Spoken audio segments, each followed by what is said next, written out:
All right, here we go. Where better to prepare a salad than on the end of your barbecue, looking out over your backyard, making salad with the tomatoes and the basil that you've grown yourself.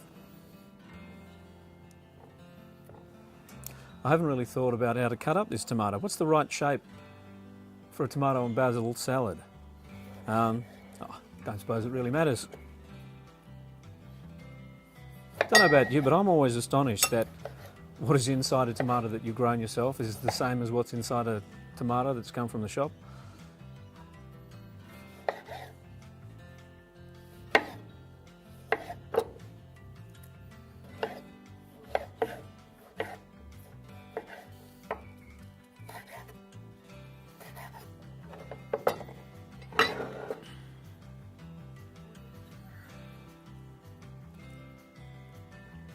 This is good.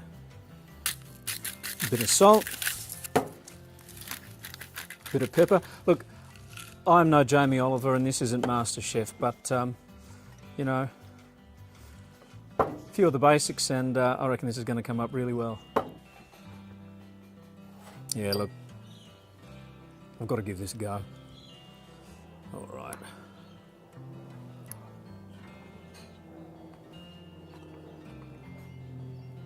There's nothing like it.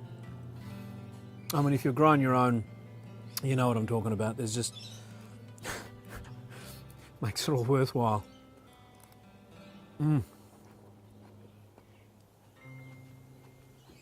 Better save some for the family, eh?